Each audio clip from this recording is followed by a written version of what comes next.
Born ready. Let's do it. I know, that's why I like you. Hi, everyone. I'm Amandapuck with Mariano's. It's so great to see, hi, Shirley. It's so great to see so many familiar faces. And we're back at it at our Thirsty Thursdays. And I have to tell you, we've been waiting for this one for so long. At Mariano's, we love our Aperol spritzes. We love Campari.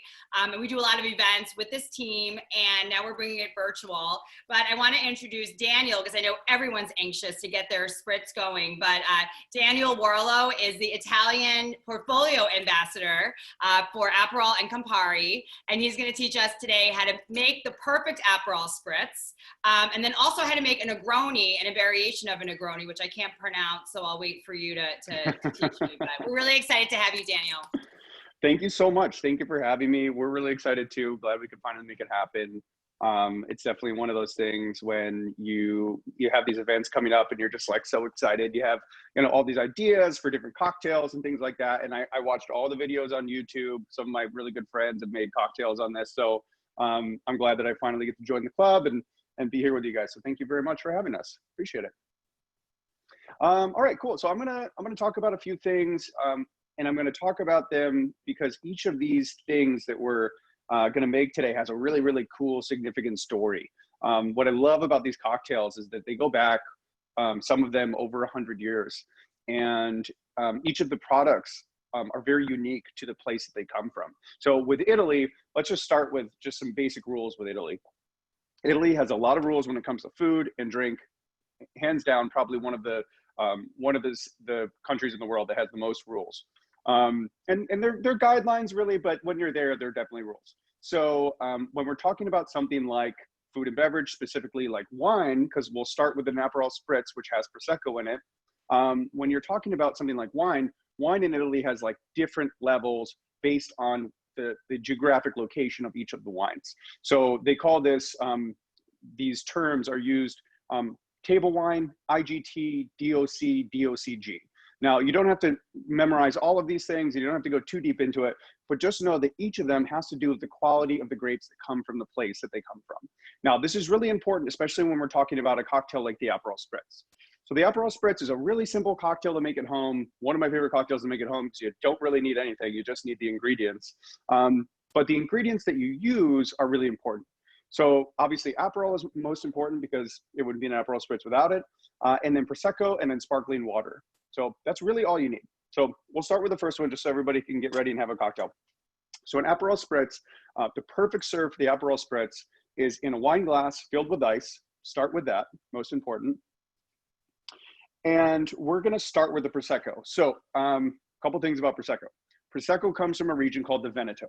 The Veneto is an area which obviously, if you know Venice, it's in the Veneto. It's that area surrounding Venice. The sparkling wine Prosecco is made with a grape which is now called Glera. It used to be called Prosecco. Gets a little confusing. Don't worry about it. All you need to know is that find a nice Prosecco that is either a DOC or a DOCG, and those are really high quality grapes. And the region that it comes from, or the sub-region it comes from, could be something like Treviso. It could be Prosecco di Valdiviadene. There's a bunch of different types, but just look for the DOC or DOCG, and then you got a quality Prosecco. The difference between Prosecco and something like Champagne, for example, Champagne is done in a method traditionnel, or it used to be called method champenoise, which means that they take the wine, they ferment it, and then once it's done fermenting, they take that wine and they put it into a bottle and they add yeast and sugar into the bottle and they cap it. And what that does is it creates another, what's called secondary fermentation to get the bubbles going. So it's really nice and bubbly and fresh. But because they use what's called a dosage, which is the yeast and the sugar, it actually has this kind of like really robust kind of bready, yeasty aroma to it. Prosecco is done in a method called the Charmat method, which means that they take the wine, they ferment it, they put it into big stainless steel vats, and they seal it and they pump it with CO2. So it's really fresh and bubbly, but it's also really fresh and tasty, like nice stone fruits, citrus. It's really, really fresh. So when you're making an Aperol Spritz, Prosecco is really important to use because it actually comes from the same place that Aperol comes from. So while Prosecco is from the Veneto, Aperol is also from the Veneto in a city called Padua. So in true Italian fashion, what grows together goes together. And it would make sense that at one point in time, these two ingredients would find themselves together in a cocktail. So One of the only things in sparkling wine that's consistent is that the cap has a cork and a little foil, and then also it has this little cage on it. And the cage, when you're undoing the cage, something that is consistent with every sparkling wine on the planet, it's 6 turns. So keep that in mind. So 1, 2, 3, 4, 5, 6, and that's it. You want to be careful when you're opening your sparkling wines. Keep your hand on the top so it doesn't pop. And there you go. And then let it loose slowly, and you got your bubbles ready to go. All right, so when making the perfect Aperol spritz, we start with a glass filled with ice, and the first ingredient you put in is Prosecco, and that's really, really important for a couple of reasons. One, Prosecco is very light. It's also very bubbly. It's also much lighter than Aperol. So if you were to start with Aperol, it's gonna sink to the bottom, and then if you put Prosecco on top of it, it kind of layers. So when you put the Prosecco in, and wait for this for 1 second, when you put the Prosecco in over the ice, you're actually building a nice little pillow, like a fluffy, bubbly pillow for the Aperol to sit on. So we recommend equal parts Prosecco and Aperol, and I always say about 1.5 ounces of each. So I always pour directly onto the ice. You could use a jigger, you could use a measuring tool if you want, but the thing that I love most about Italian cocktails is the rusticity, the really rustic, kind of homey vibe that you have, especially if you're making something at home. You don't need to have all the tools, you just have to have the ingredients. So start with the Prosecco, do about 1.5 ounces of that. And then next, we're gonna add Aperol. And you're going to do about the same amount of Aperol just on top of that. And you can see as it was going in there, it was actually kind of mixing itself together. Now, if you had put the Aperol in first, it would have sunk to the bottom, and then it would look kind of like a sunset of sorts with, you know, a really, really dark orange on the bottom, something like a little bit lighter on top. But this is actually perfectly made. So then we're going to add soda water. Now, I'm going to make a note here about soda water. There's 3 main types of bubbly water out there. There's what's known as mineral water, which is a natural bubble that comes from a sparkling mineral spring. There is something called seltzer water, which is just water that they add CO2 to, and then also some minerals. And then there's soda water, and soda water is just water that they add CO2 to. So this one, I actually use this because obviously it's more friendly for the environment, really easy to use, and all you need is one of these and some CO2 cartridges. And this is just water with CO2 in it. So this is gonna go on top. Boom, look at that. Nice and bubbly. And the last thing you want to do is add a slice of orange. Now, we have this, this term, pass. So this is an easy way to remember how to make this. Prosecco, Aperol, soda, slice. Super simple. 3 ingredients in that order, you're good to go. So I always say, pass me a spritz. There you go. So that's it. So hopefully you guys, you made one along. We're going to have one together. We'll do a little saluti. There we go. Chin chin. Cheers. Cheers. Chin chin. That's great. It's great. I love it. So good. We already have some great questions right out of the gate. Cool. From the McKeans, I know we'll get into this, but what is the difference between Aperol and Campari? Okay, so let's start with a very baseline we'll talk about the umbrella. So the umbrella term for most of the products in our Italian portfolio would be called Amaro. So Amaro is a word that in Italian means bitter. So we use this as the umbrella term because there's a lot of things that fit underneath that. There's a lot of subcategories, but the first main 2 categories are going to be aperitivi and digestivi. So aperitivo or digestivo means singular, aperitivi is plural. So in aperitivi, we have multiple types of bitter things that are usually a little bit lower in alcohol. So Aperol and Campari are both aperitivi because they're pretty low in alcohol and their bitterness is what you're looking for that cocktail. So in America, we have this thing called happy hour, which the concept is drink as much as possible for as little as possible and in short amount of time as possible. That is definitely not aperitivo. Aperitivo is a time of day, it's a type of food, and it's a type of drink as well. It's always food and drink side by side. So that's why I made a little plate here today. All these things you can find at Mariano's as well, along with, obviously Aperol and Campari. And when Italians do aperitivo, they do it right. They do every type of food that you need. You need savory, you need salty, and that blends perfectly with the bitterness and the sweetness of the cocktails. So aperitivo cocktails in general are very, very low in alcohol. So Aperol is only 11% in alcohol. Most Prosecco's around 10, 11% in alcohol. So it's a pretty low ABV cocktail, which means that you can drink it for a longer period of time. So as we were explaining earlier, it's a loose time frame for aperitivo, but it could go anywhere from an hour to 3 hours. And if you're drinking something like an Aperol Spritz, it's really, really light. It's really, really refreshing, easy to drink. Now, the difference between Aperol and Campari, and let me give you just a little bit of background. Aperol has been in America since 2006. Campari's been here since 1910. So they've been around a long time as products because this was created in 1919 and Campari was created in 1860. But they've kind of come here in different waves. And I think people are starting to become familiar with both of the products because they see them side by side. But Campari's been around a lot longer in the world in general than Aperol. So Aperol was actually the second of these two to be made. And if you think about it, Campari is really, really bitter. The base for Campari is things like gentian root, wormwood, quinoto, which is a really bitter citrus.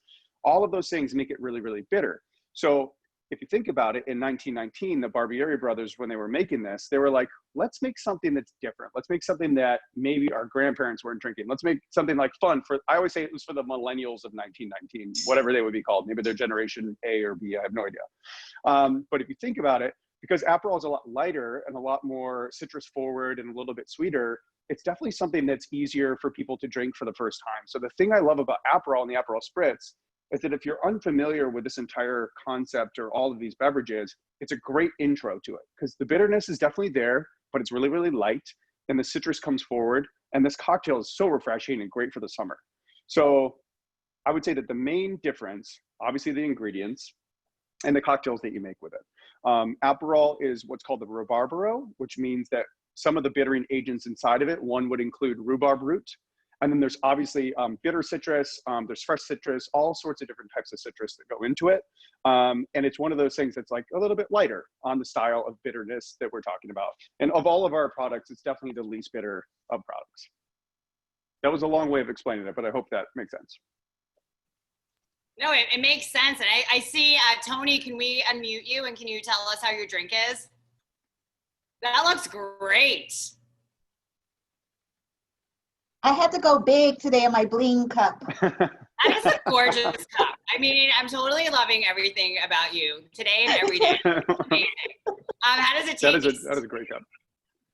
It's very citrusy. It's a little smoother than I thought it would be. Like I've seen, I have this aversion to colored liqueurs, but I don't taste like the color. There's nothing about the color, like it doesn't taste chemically to me or anything like that. It's very fruity. I can taste the orange in it, and a little bit of that bitterness is there too for me. Yeah. I made my husband one, so he can give it a I try. did too. I forget how great, this is a great summer cocktail. I actually love it during the holiday because it's very festive, and the citrus is, to me, always just reminds me of like that time of year. Daniel, one of my friends is from Venice, and we went to his house once, a while ago, and he puts Castelvetrano juice in it, and then he puts a few olives in it. And I kind of like that. It's like a dirty spritz, I guess. It definitely, so if you were to refer to it as a Venetian spritz, it would probably be a little bit more accurate, which just means that they like a little bit of the savory inside of the drink. So while there's always like olives and things that are savory to snack on, I love having an olive in my Aperol spritz. It's really, really delicious. Kind of brings it all together. I love it. I think and I like that we measured, because I feel like in the past, like if we have people over, we just wing it. And I feel this is a good proportion, the equal parts and then the splash. Yeah. Well, it also helps because, and Tony kind of mentioned it, like the citrus component is there, but the Prosecco adds the bubbles and it adds a really nice, fresh kind of citrusy note and also that like stone fruit note. So it's really light and fresh and bubbly and really, really good. Big fan. And Tony, Luxar cherries are the best. I think I put those in anything. We're on the same wavelength. So what are you going to dig into on your board, Daniel? Well, I think, you brought up the olive, so I think I'll have a Casa Vetrano olive. Really good choice to start. Um, I don't know. I mean, I think that's the best part about this. It's like every time you go for a snack, you choose something different. It's really delicious. Kind of grazing. Well, it looks awesome. Aperitivo hour is my favorite time of day. Same. I've been having it every day during quarantine because it's very All important. of us have, yeah. And I wouldn't fault anyone for it. All right, so what should we do next? Okay, so keeping with aperitivo, like you mentioned, the Negroni cocktail is a really, really famous cocktail, and the original Negroni cocktail was actually not the first of in its lineage. So when we talk about the Negroni cocktail, we have something called the Negroni family tree. And the Negroni family tree is kind of an explanation of where the cocktail came from and where the cocktail went. So the cocktail actually came from two different cocktails. In order to explain that, I've got to give you an example of two of the main ingredients. So the one obviously main ingredient being Campari. Campari has been around since 1860. It was born in Milan. We actually have a bar in Milan at the Duomo in the Galleria, and it's called the Camparino Bar. This bar was created by Gaspare Campari, who invented Campari. And one of the first cocktails that he ever made at that bar was called a Milano Torino cocktail. And the reason for that is that obviously Campari is from Milano, and then vermouth, or sweet vermouth, the original vermouth, is from Torino. So if you look at a map of Italy, at the very top of Italy, you've got at the top of the boot, if you will, you've got the Veneto over here on the far east, right where Venice is. And then as you start to move west, this is where you find Milan in the middle. And then right on the western border of Italy is a city called Torino. Now, if you go back to the 1750s, there was a family there called the Cinzano family, Cinzano brothers. These two brothers created what we now know as vermouth. So vermouth can come from all over the world at this point. The name itself is actually a French word for a German product, and that product was called vermouth, or wormwood wine. So one of the main botanicals in vermouth is wormwood. And at the time, in the mid 1700s, vermouth and wormwood were actually used for medicinal purposes, because wormwood is one of the main things that can kill malaria. Malaria was a very big thing back then, still is a big thing today. Actually, funny enough, up until the 1970s, the Chinese government would actually still prescribe wormwood to people to cure malaria. So big medicinal benefit there. But the Cinzano brothers actually created this thing called vermouth, which was just wine that they added botanicals to, a lot of wormwood because it grows locally in Piemonte, which is that main region, and then sweetened it a little bit and added burnt caramel for color. And then they actually were able to bring this to the royal court, because before the unification of Italy, we're going way back, before the unification of Italy, it used to be called the Kingdom of Sardinia. And it was actually ruled from Torino. So there was a royal court still to this day in Torino, and that's where they would sell all of their vermouth, or most of their vermouth. So this cocktail, the Milano Torino cocktail, actually pays homage to the two main cities that it comes from. And if you ever drive from Milan to Torino, when you're driving down the highway, there's just a big sign and it says Milano Torino. And actually when you're driving back from Torino, it says Torino Milano. So when you go to Torino, they'll often call this cocktail Torino Milano, whereas in Italy, they call it Milano Torino. Also in true Italian fashion, they have like a war because, one city is better than the other, of course. Anyway, I digress. So that's the first cocktail. Second cocktail is called the Americano cocktail. Now, you may be confused by hearing Americano because you think of the coffee Americano, which is also very, very Italian. The reason for that is that coffee in Italy, which has been around since the 1600s, it actually came into Venice in the 1600s, is taken very, very seriously in Italy. So they have a lot of rules about coffee in Italy. I don't know if you've ever been to Italy and ordered a coffee, but if you try to order a cappuccino at dinner, does not work out. It is like low class. They're like, there is no such thing as cream that goes in coffee after like 11 a.m.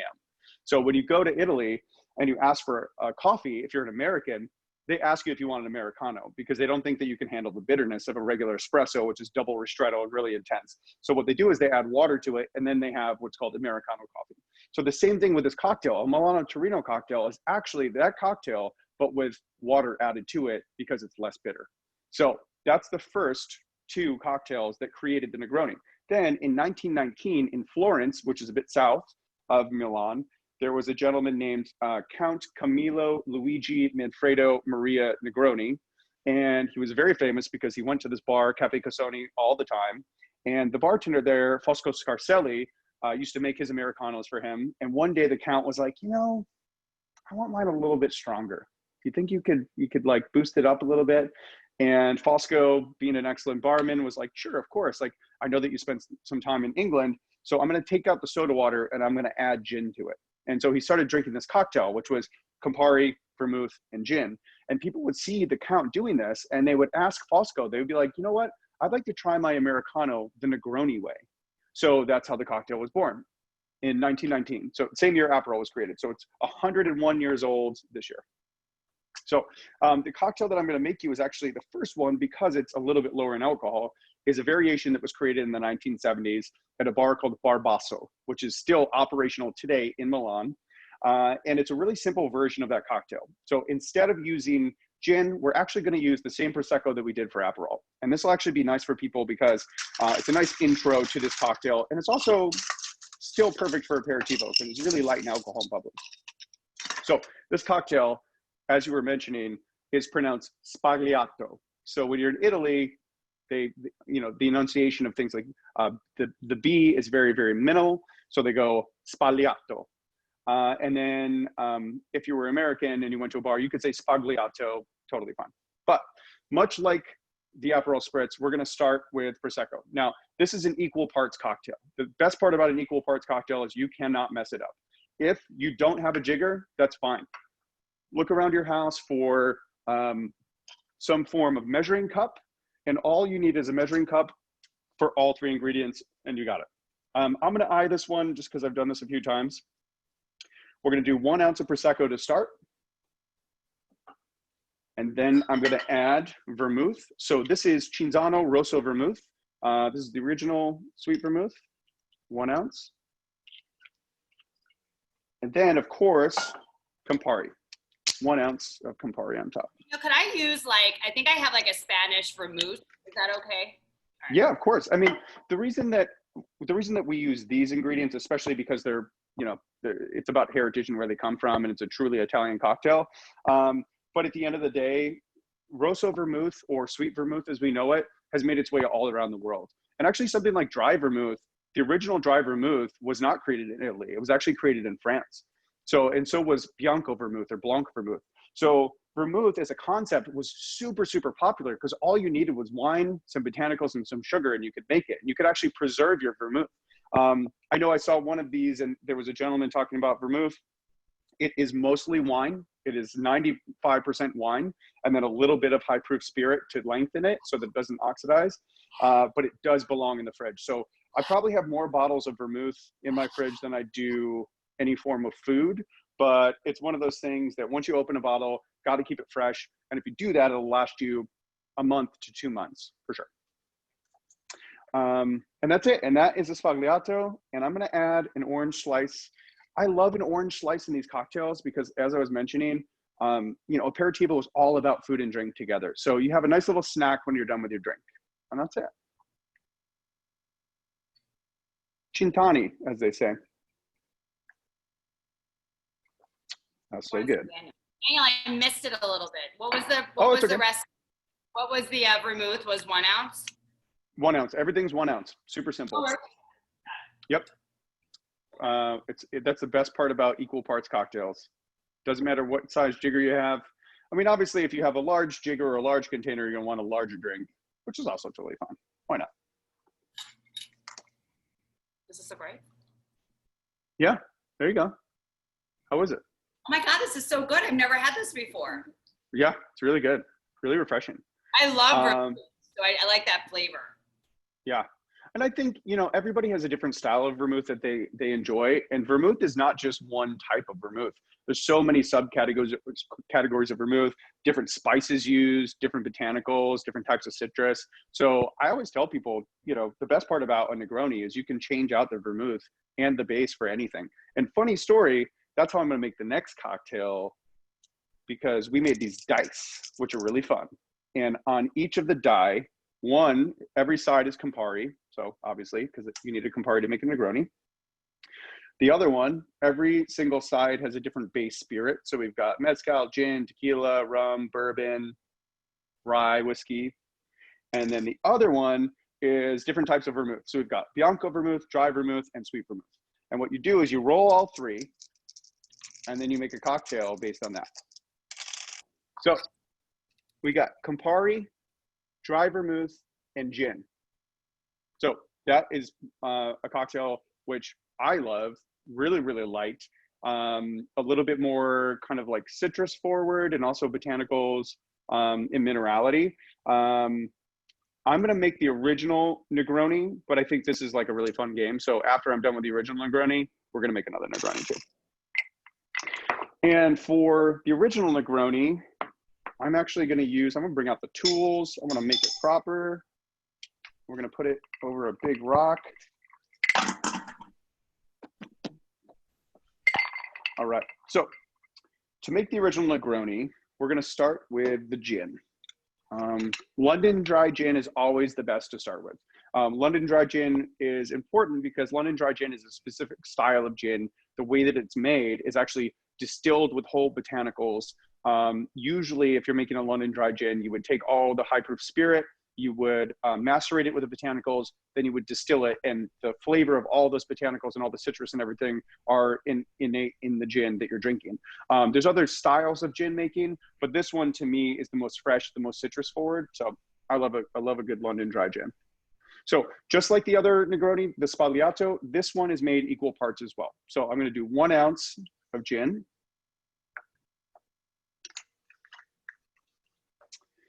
And this one, I'm gonna use a different vermouth. This one is called 1757 Vermouth de Torino. Now the reason it's called Vermouth de Torino, obviously di Torino means it's from Torino, of course, but this is a new subcategory and a new GI that was created about 3 years ago in Italy.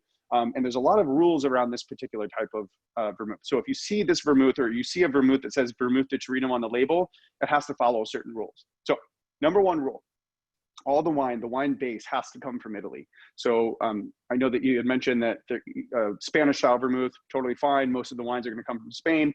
You couldn't take Spanish wines and put it into a Vermouth de Torino. So this is Trebbiano based wines that come from Italy. The number 2 rule is that the wormwood that you use for this, which is otherwise known as Artemisia absinthium or another style, Artemisia pontica, have to come from Piemonte. So those 2 styles of wormwood come from Piemonte, are harvested locally. And then all the vermouth has to be made in Piemonte as well. And then there's an alcohol range that you cannot go below or above. So it's between 16% and 22% alcohol. So very, very cool, much higher quality, and one of my favorites, especially in this cocktail. So this one, 1 ounce as well. So Daniel, I do want to remind everyone that I think we had a bottle of vermouth, like Carpano, in there for quite a while. And I mean, you do need to make sure that you use it within a 30-day period because they just start to get too old tasting. It doesn't taste bad. It just has like a funky taste. Yeah, it's not as fresh. It doesn't turn into vinegar because of the alcohol that's added to it, but it does oxidize a little bit. It becomes a little bit less fresh. If there's like really intense citrus notes, it tends to drop a little bit, maybe taste a little bit syrupy. And in like I mentioned, every vermouth is different. Like Carpano Antica is actually a subcategory of vermouth. It's a very high vanilla content. So what I always tell people to do is play around with your vermouth, because maybe you're not as into vanilla, or maybe you want a little bit more wormwood aroma and flavor. And it's really cool. This cocktail is great for that you can try it with different styles of vermouth. But yes, very good point on checking to make sure it's fresh. And then we're gonna finish it up with 1 ounce of Campari.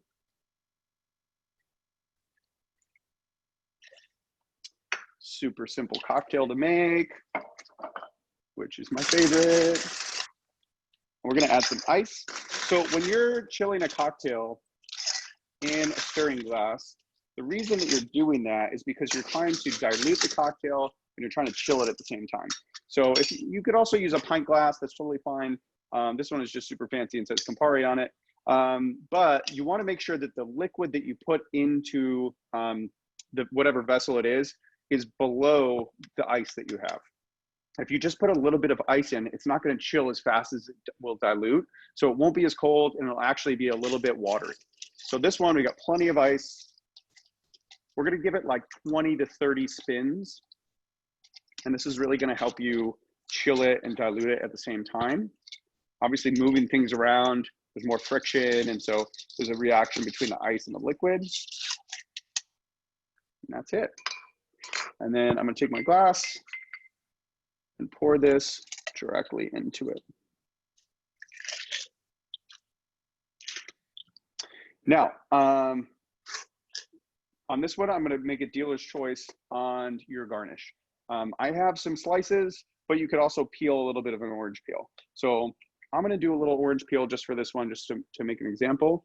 When you're peeling an orange, super important to watch your fingers so that they don't get in the way. I always suggest to people to keep one hand like this with your fingers to the side. It's kind of like when you're cutting, you want to make sure that your fingers are kind of drawn in a little bit.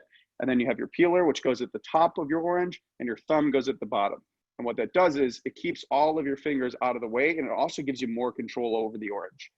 So we're going to slide this down all the way to the bottom there.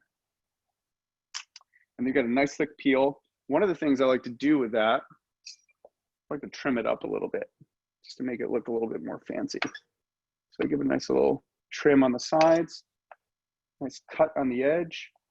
And then you got a nice little trimmed orange peel like this, so it looks super cool. And the thing about an orange peel, and the reason that you want it, is that on the outside of the orange is where all the oils sit.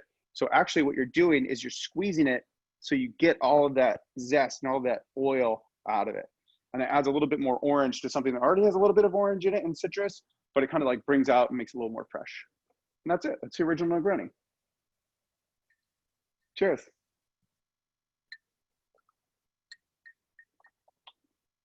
So good. It is so glad I switched my vermouth because I had this little new one that was really okay. Fun, and it makes such a difference in the cocktail. It's so delicious. Yeah, and those two vermouth are very different in style, but I think the freshness really is gonna stand out in that drink for sure. Yeah. And I think at the stores at Mariano's we sell a few varieties. To be honest, I think there's one by I can't remember the name. We'll follow up with everyone, but there's one that we always have in stock, and it's not a giant bottle, which I kind of think is better to buy the smaller ones than the bigger ones.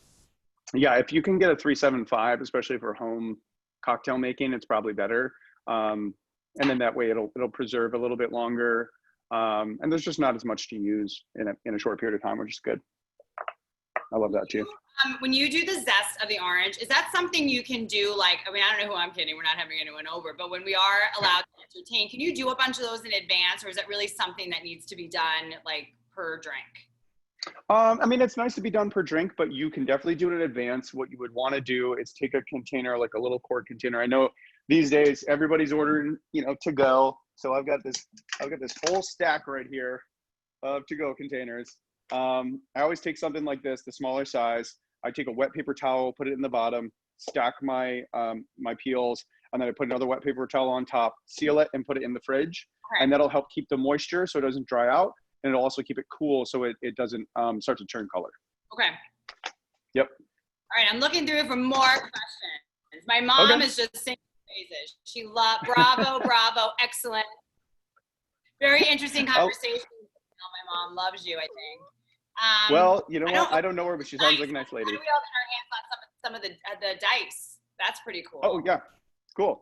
Yeah, I know that I have a few. I'm sure we can scrounge some up from storage. I'll definitely talk to LaDawn and Deanna about that. We can make it happen. They're awesome. Does anyone else have any questions? It's so great to work with these spirits. We haven't, done it yet. We've been looking forward to this class with Daniel for some time. Oh, here's a great one. LaDawn wants to know, can you pre-batch Negronis? Oh, yeah. Love that. LaDawn, of course, coming in with the real knowledge. All right. So this is what I do. I've got this decanter right here. It says Negroni on it, obviously. But what I do with my Negronis, I actually like a Boulevardier, which is the version of a Negroni where you swap out the gin for bourbon. And my favorite bourbon is Wild Turkey Rare Breed. So what I do is I take this container and I fill it up equal parts with Campari vermouth and bourbon, and then seal it up and put it in the freezer. And what it does is keeps it cold. It's ready to go at all times. You know it's perfectly mixed because it's equal parts. And then you pour it over ice, and that's it. And you've got a cocktail. So yes, you can absolutely pre-batch ahead of time. And I suggest keeping it in the freezer to keep it nice and chill and ready to go. Sue and Bob are asking about the coffee infused Campari, which I actually I didn't know it was a thing. We definitely don't make a coffee infused Campari, but you can absolutely do that. And there's a couple really good ways of doing that. Much like you would make your coffee, obviously put your grinds into a grinder, grind them up, throw them right into the Campari bottle or whatever container you want, and then put it through a coffee strainer, obviously to get the grinds out. And you've got Campari. I would say put that liquid with the coffee grinds into the fridge overnight and then strain it out in the morning, and it'll have really, really great coffee flavor. And it'll have a little bit of caffeine to it. There's another way that a friend of mine in London does it, which was the most genius thing. It's called an AeroPress. I don't know if you're familiar with that coffee. Or that coffee maker. Essentially what happens is it's just a long cylindrical thing where you put inside of the tube, you put a filter, and then you put your liquid in, and you use this pressure from the top, and it actually takes the liquid and goes through this filter. So what you do is you take coffee grinds, you take your Negroni, you put it into it, and you go like this. And what it does is it infuses instantly all of the Negroni through the coffee grinds, and then it puts it into your drink. So you can actually do it per drink, which is really, really cool. That's really intense, but it's great. Negroni. What does Negroni mean? Is it the name of the person who invented it? Or? Yeah, it's named after Count Camillo Luigi Manfredo Negroni. How do you remember all these names? I'd be like, I got to tell you, I've told the story of the Negroni at least 100,000 times. So yeah, pretty easy to remember. All right, love it. Since you can batch Negroni, can you also batch the spritz? If you're having a party, can you put it in a pitcher? Okay, so yes, you can do that. I will warn you that the carbonation, as soon as you take whatever liquid is out of these containers, which is carbonated, and put it into another container, it's going to start to lose carbonation. It's kind of like when you're making tea.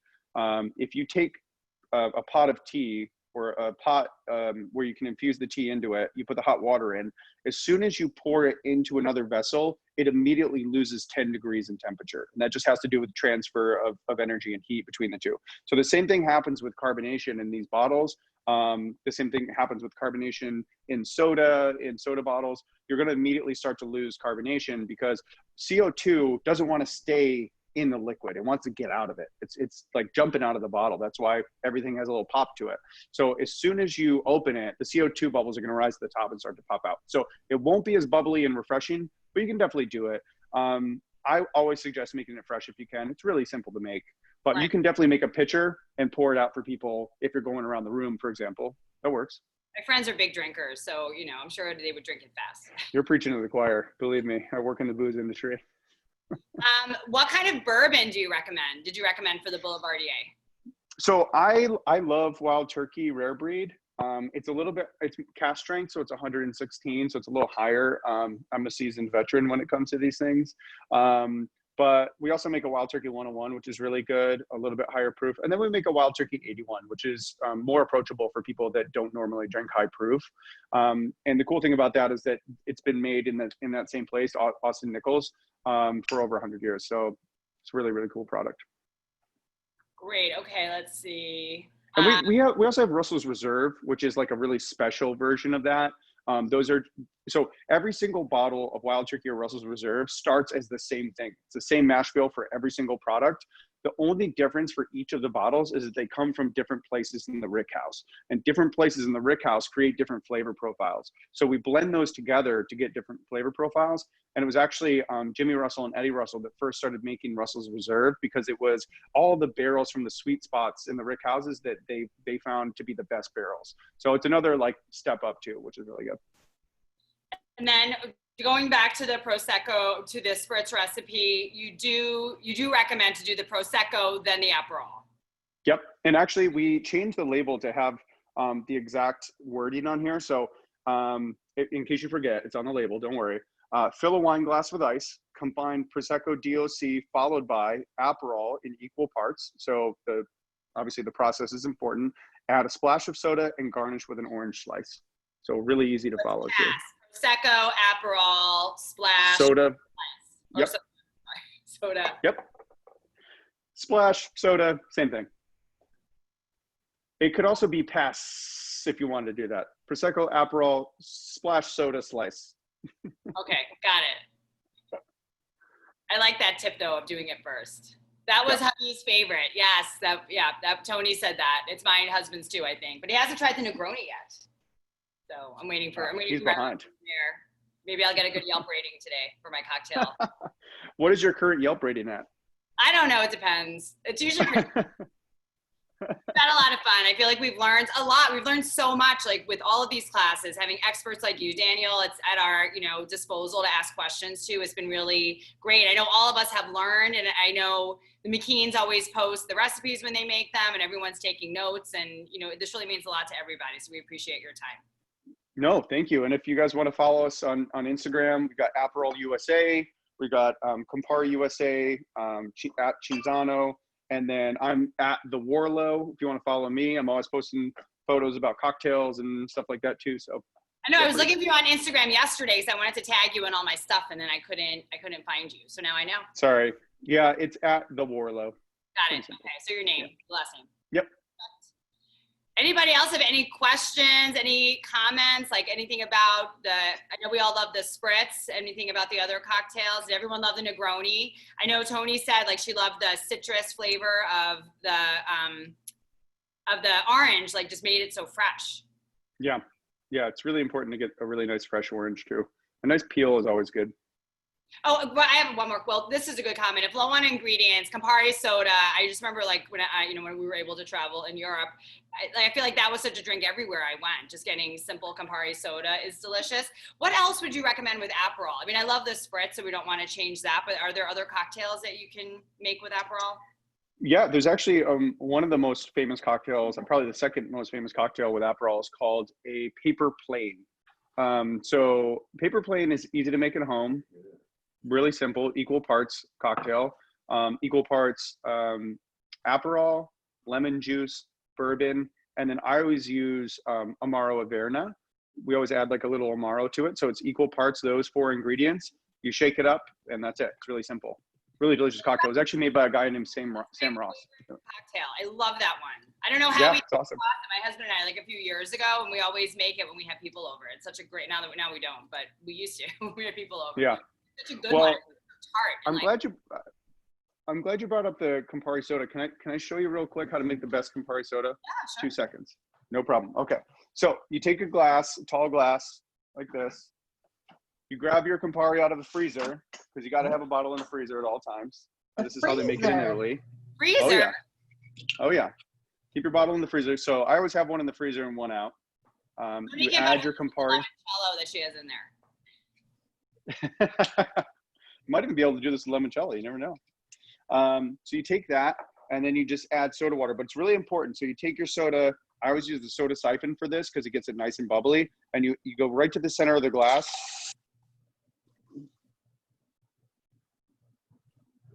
That looks cool. And what you're looking for is a 60-40 ratio of Campari to foam and bubbles. That looks good, doesn't it? I don't even eat that. And the reason why you keep it in the freezer is because Campari, the texture of Campari, once it sits in the freezer, is like really silky and velvety. And when you add the soda to it, it actually makes it like really creamy and super delicious and cold and bubbly. Can you keep Campari in the freezer to make the other drinks that we did, like the Negroni? Is it okay to put it in there? Yeah, for sure. Yeah. I mean, that's the best part about it is it's at just the right alcohol percentage that it doesn't freeze completely in the freezer. The only thing with Aperol is it's a little low in alcohol, so it might freeze in the freezer, but this one won't. Oh, here's a fun comment. Let's get the vending machines in the United States for spritzing soda. Tell me, listen, we make this cocktail Campari soda in little bottles in Italy, and the bottles were made by Fortunato Di Paro, and they look like an upside down glass. When you go to the Camparino, it's like a upside down triangle. And that actual cocktail was the first RTD that was ever made in the world ever in 1932. So we've been making that cocktail in that bottle since 1932. But For those of you one of guys these days we'll get. Yeah, not in the industry. RTD means ready to drink, right? Thank you. Yep. So now you see it with canned cocktails or different things like that, but that was the first one ever. I love Paper Plane, James. Hi, James, by the way. It's Aperol, equal parts Aperol, lemon juice, some sort of Amaro, and Bourbon. Sorry. Yeah, bourbon. Yep. Really simple. 4 ingredients, equal parts. Averna. We like to use the Averna Amaro. Yeah, very good. Great. Anybody else? Why we still have Daniel here, our Aperitivo King. All right, well, I still have some more work to do, not only on my spritz, but on the other drinks we made. And you can ask us questions. I think you could contact Sarah and I through the Eventbrite app. But if you have any questions, let us know. We'd love to be here for you. And we are going to be serving these, hopefully, if we can, in the stores soon. We're going to have an Italian festival sometime this fall. We'll keep you guys posted on that. But we're happy to see everyone. And Tony, don't forget to send your limoncello recipe. The McKeans, when you get back, let us know. We'll come wave at you from a 6-foot distance at the patio at Piccolo Sonio or something. And everyone from the team, from Aperol and Campari, we think you're so awesome. So thank you. Thank you for having us. Thank you so much. Really appreciate it. Right. I hate saying goodbye to everybody, but we'll see you next time. Bye, everybody.